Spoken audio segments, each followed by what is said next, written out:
If you sleep like that, one thing that'll happen to you is, your sleep quota, if you're sleeping for 8 hours, it'll simply drop to 3 to 4 hours just straight away. Just lie down for 12 minutes and do it, till the last moment, till you fall asleep. You know, there's a North Pole and a South Pole. This means these are the magnetic centers. And you also know the whole land masses, whole continents have been slowly being pulled towards the north, they've been traveling. Why the Himalayas is whatever we're seeing, the Himalayan mountain ranges, that Manasarovar, you will find seashells in Manasarovar because at some point it was at mean sea level. Today, it is at 15,600 feet. So what transported this lake bed, which was at sea level, to this place is the whole Indian subcontinent is crashing into the Central Asian plate. And this is why the Himalayan mountains are still continuing to grow. It's just piling up, it's just a crash. Every year, India is losing about 1.23 centimeters or so. I'm not perfect on the number, somewhere in that range. Every year, India is losing about 1.23 centimeters or something because it's crashing into the Himalayan range and it's piling up. Because the magnetic pull of the North Pole is slowly pulling all the land masses upward. So such a huge magnetic pull where the continents are moving up, that kind of magnetic pull is constantly in enforcement across the globe. Suppose you had a little bit of anemia, if you went to your doctor, what does he prescribe for you? So it seems to be like it's an important ingredient of your blood, yes? So if iron is floating around in your blood, and if I put a very powerful magnet to the top of your head, it is possible that slowly blood may start moving in that direction, isn't it? Let's say if it's a very, very powerful magnet, it may start slowly pulling it up because there is elements of iron in the blood. Your body is designed like this, that your heart, which is the pumping station of the circulatory system, is 3/4 of the way up, not halfway down, because it is difficult to pump against gravity, easier to pump towards gravity, so it's placed here. Generally, all the pipes that are flowing down are larger ones, what is going up are much finer ones. As it goes up here, they're almost hair-like. So minute that the circulatory system in your brain is such that if one extra drop enters there, hemorrhages will happen. People have strokes. So now you were like this, now you went like this. Already there is a little bit of imbalance in the system because heart was pumping, calculating the gravitational resistance. Now suddenly there's no gravitational resistance, you became like this, and now you put your head towards the north. Slowly, it gets pulled towards your brain. So one thing that could happen to you is you could have disturbed sleep. If you put your head to the north and sleep, you could have disturbed sleep, all kinds of dreams happening. If you are in your old age, it is possible that you can have a stroke or you could just die in your sleep. It's very much possible.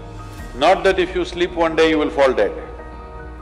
Every day, every day, every day, if your bed is arranged that way, that every day you are sleeping, put your head to the north, you are asking for trouble. Some kind of trouble, we do not know what kind of trouble you will get, that depends on the strength of your system. If it is weak, very weak, you may fall dead, or you may get a stroke, or you may just get disturbed sleep, you may just have nightmares, or during the day you act funny. So many things will happen because excess circulation is happening in the brain when it should not be happening, simply because you put your head to the north. So in case you go to South America, then you should not put your head to the south. If If you went to Australia, you should not put your head to the south. You can put it to the north, out there. In the northern hemisphere, you do not put your head to the north. East is best, northeast is okay, west is all right. South, if you must, north, no. Tonight before you go to bed, spend at least 12–15 minutes reminding yourself, you're neither this body nor this mind. Just lie down and just remind yourself, this body is not really you. Do you know, if you live for about 60 years, on an average, most human beings are eating anywhere between 1100 to 1400 tons of food. So that means even what you think is my body is not this, it's changing every day. New input is happening and old things are going away. So 1400 tons, you don't carry that much of weight right now. So obviously, what you have as a body right now is just a transient amount of food and soil, isn't it? So what you think is mine also is not it is just all the time changing. So at least try this much. What is my body is not me. What I think is my mind is not me. It is mine right now for use, but it's not really me. Just, if you're not able to do it, just link it to your breath. Inhalation, I'm not the body. Exhalation, I'm not even the mind. Just lie down for 12 minutes and do it, till the last moment, till you fall asleep. This is something you must notice. Most human beings, when I say most, I'm very generous with the percentage, 99%. 99% of the human beings never notice that moment when they're slipping from wakefulness to sleep. They will simply go off like that. If they're alert, they cannot sleep. But there is a way to sleep in an alert manner. If you sleep like that, one thing that'll happen to you is, your sleep quota, if you're sleeping for 8 hours, it'll simply drop to 3 to 4 hours just straight away. Now that moment when you're passing from wakefulness to sleep, if you can still be conscious that I'm not the body and I'm not the mind, believe me, something remarkable will happen. Why does one person need, by prescription these days, 8 hours? And why another person can do with half of that? See, one thing is, as we already went through, the very physical body that you carry is just the food that you've eaten, isn't it? If you eat right and do certain things with your body, you see very effortlessly, within 3 to 4 weeks, you can drop your sleep quota anywhere between 2 to 3 hours. 1.5 to 3 hours very easily you can drop if you just eat consciously and just learn to sit properly, just the posture, your geometry of the body and what goes into the system. If you just manage these two things, you will see sleep quota will just come down like that. At least 40 to 50%, the food that you eat must be alive. You eat dead food and you want to live, this is a little difficult thing, because you have to raise the dead now. But if you eat live food, one thing you will see is the state of your mind, your focus and your sleep quotas.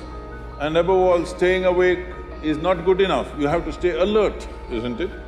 How alert you are, how focused you are, only to that extent everything yields to you in this world, isn't it so?